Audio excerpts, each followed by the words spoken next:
Tamashi to Tamashi, Inerebu Kagayama. Oh là là, cette scène-là, je pense que c'est l'une des plus belles scènes de l'histoire de ce manga. Oh oui, aujourd'hui encore, on va vous fatiguer encore avec une histoire des dragons. Moi, je pense que c'est le seul, c'est assez amusant, hein. Le seul sujet que j'ai fait, c'est un sujet sur l'univers Dragon Ball. J'ai pas parlé de beaucoup de choses. Et c'est pas comme si je connaissais mon Dragon Ball, hein. Il y en a un paquet que je connais. Et j'ai même pas seulement envie de parler de l'animation japonaise, hein. Il y a aussi la bande dessinée française. Il y a plein de choses que je peux parler sur la bande dessinée. Mais je sais pas, mon inspiration vient sur Dragon Ball. Et je dois vous avouer, c'est pas comme si je suis un fanatique de Dragon Ball, hein. C'est juste que il y a toujours un sujet sur Dragon Ball qui me donne l'inspiration de faire une vidéo. C'est pour ça, c'est pas que je suis un fanatique, fan de Dragon Ball, non. C'est qu'il y a un sujet qui me vient en esprit, qui me permet de faire une vidéo sur ça, c'est pour ça. Bonjour, bonsoir, bienvenue sur la chaîne de Sorcerer. Et aujourd'hui, ce sera un sujet encore, pas sur l'univers de Dragon Ball, mais sur l'univers de Dragon Ball, mais pas forcément quelque chose qui vient des créateurs. Déjà, j'ai envie de dire, la France est le deuxième importateur de manga au monde. C'est-à-dire que si le manga a pu s'exporter au-delà du pays du soleil levant, c'est grâce à la France. La France, avec, je pense même le Club Dorothée. Le Club Dorothée a permis à ce que les mangas japonais, l'animation japonaise puisse s'exporter autre part dans le monde. Après, il y a la France, il y a eu les États-Unis. Après, tout est venu après, mais c'est la France qui a été le pays à recevoir hors Japon le manga. Donc c'est pour ça que la culture manga, la culture animation japonaise est très développée dans ce pays. Elle est très généralement comprise par les Français. Les Français, je pense que hors les Japonais, les Français sont ceux qui comprennent le mieux l'animation japonaise dans le monde, mis à part les Japonais. Les Américains n'y comprennent que dalle. Ils veulent américaniser le délire en mettant leurs comics. La preuve en est, regardez comment ils ont fait l'adaptation de Dragon Ball là-bas et les adaptations de trucs. Il a fallu du temps avant qu'ils comprennent que on ne met pas leur bullshit de mettre leur musique de merde, leur truc de merde. Vous mettez votre sous-titre, vous laissez le truc pareil, vous n'emmerdez pas les gens avec vos changements de musique, changements de trucs à la con là. Les Américains, ils veulent toujours imposer leur culture dans le monde. C'est ça qui m'énerve souvent un peu. Alors que souvent le truc n'en a pas besoin. Prenez le truc comme tel comme il est. Et c'est pour ça que je pense que il y a toute une génération de gens qui ont... La France comprend le manga. La France comprend le manga. Il n'y a qu'à voir même les analyses de manga. Les Français sont très pertinents. Ils comprennent ce délire-là. Donc ça me vient penser alors à parler vraiment maintenant de l'œuvre que vous voyez là-dessus. Déjà, j'ai envie de dire aussi que la suite de Dragon Ball qui avait été concoctée il y a de cela 8 ans, qui s'appelait Dragon Ball Super, Toriyama va m'excuser avec son complice Toyotaro, parce que c'est eux qui l'ont fait. C'était vraiment pas ça, hein. C'était vraiment, on va pas se dire, c'était vraiment pas top. C'est pas top, mais est-ce qu'on peut les blâmer par rapport à ça? Oui et non.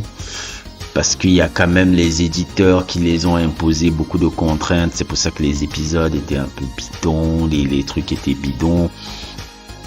Rien n'était vraiment très bien développé dans le scénario. Il y avait beaucoup de fanservice pour du fanservice. Le fanservice, c'est généralement qu'on essaie de te faire un peu les délits de pouvoir, les conneries un peu comme ça. Il n'y avait pas vraiment de direction à haute tour. Je dois avouer que, mis à part l'arc Zamatsu, qui est pour moi l'un des plus bels arcs de l'histoire de Dragon Ball, et qui aussi, j'ai envie de dire, un peu de l'histoire de Dragon Ball tout court, hein, l'arc des Amatsu. C'est le seul moment où le Dragon Ball Super a été intéressant.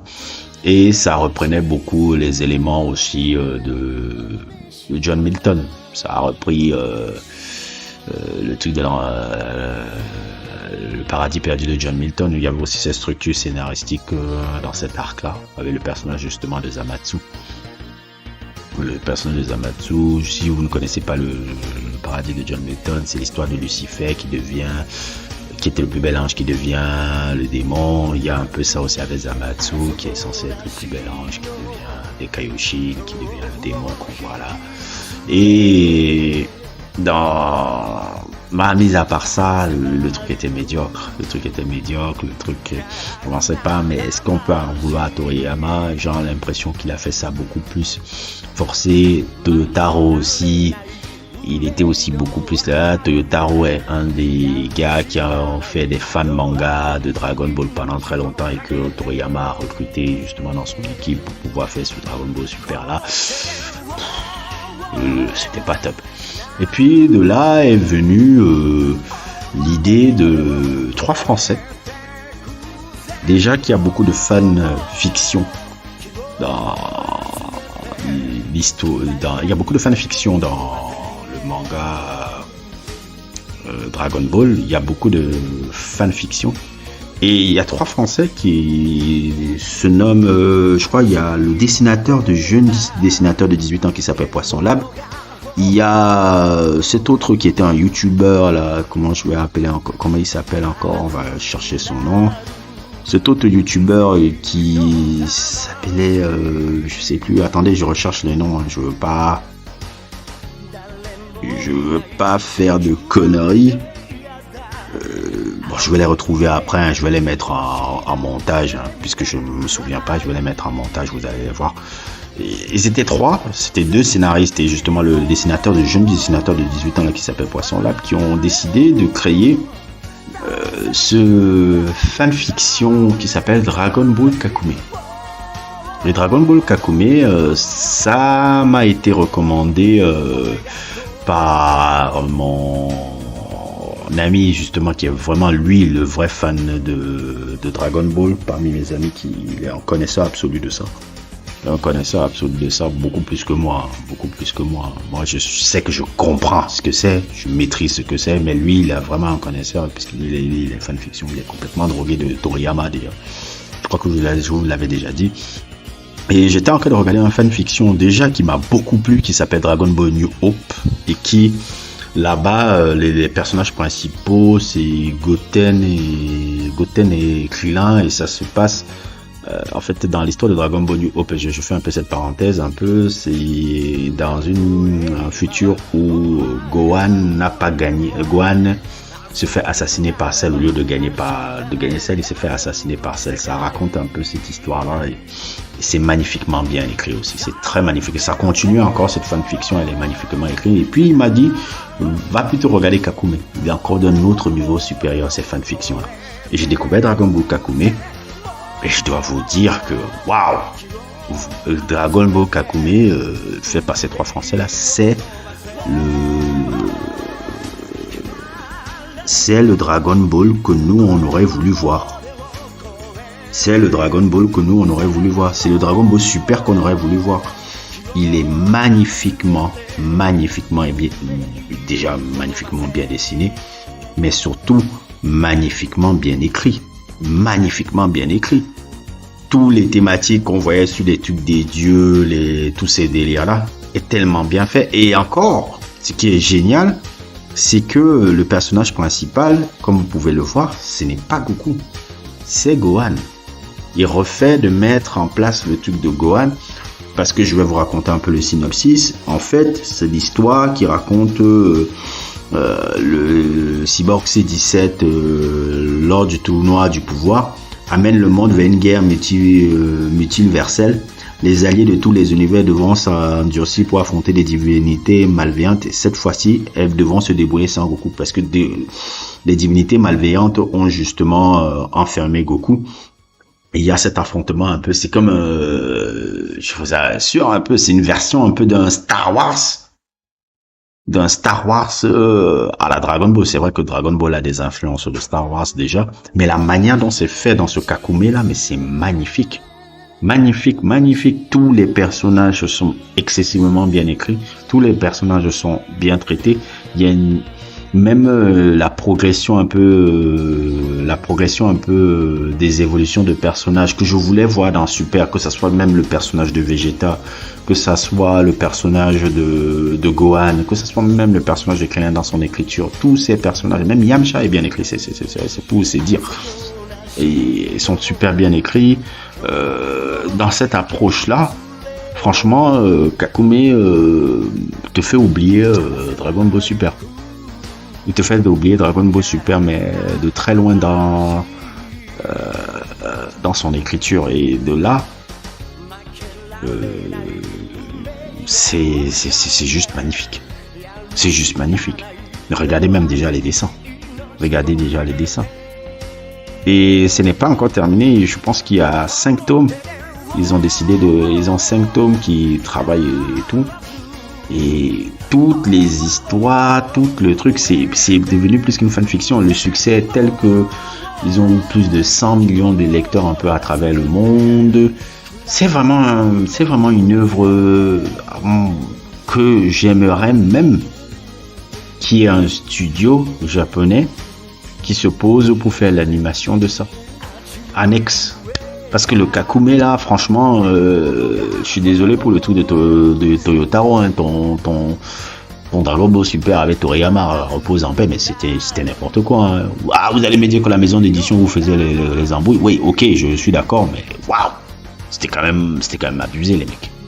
C'était quand même abusé. Mais là, Kakume, je veux dire, le personnage de Beerus même est passionnant. Le personnage de Beerus qui est très enfantin dans Dragon Ball Super, là-bas il l'est pas. En tout cas pas à ce niveau-là. La manière dont ils ont écrit Broly, elle est encore très nuancée. Broly est écrit un peu comme un Dr. Jekyll, Mr. Hyde. On va dire un peu un Bruce Banner Hulk dans sa approche un peu. Je n'arrive pas encore à vraiment déceler les thématiques un peu de ce que les gars écrivent, parce que je vois qu'il y a beaucoup plus de fun, mais il y a beaucoup plus de dramaturgie, mais je ne vois pas la thématique sur Kakume encore là-dedans.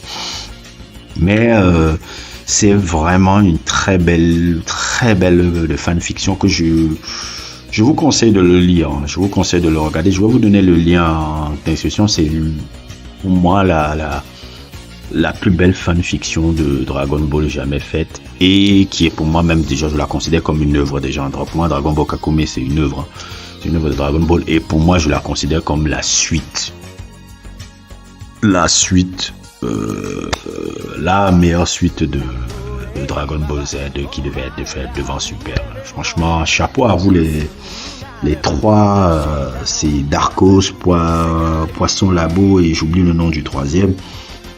Chapeau à vous les mecs, vous avez réalisé quelque chose de magnifique, d'incroyable. Et tout fan de Dragon Ball, et tout fan d'animation japonaise, et tout fan même de gars qui aiment écrire et autres et tout, pour moi-même qui a fait un manga aussi, c'est une leçon aussi. C'est une leçon de maître un peu. Pour des gars qui sont relativement jeunes et relativement passionnés d'un univers, ils ont compris l'univers Dragon Ball à fond. Ils ont su écrire ce truc-là, donc c'est quelque chose que je vous conseille. J'avais envie de vous parler de ça, parce que c'est un truc que je suis en train de lire en ce moment. Je me suis dit, bon, je vais faire un peu une vidéo sur ça. N'hésitez pas à liker, n'hésitez pas à vous abonner, et à plus pour d'autres aventures.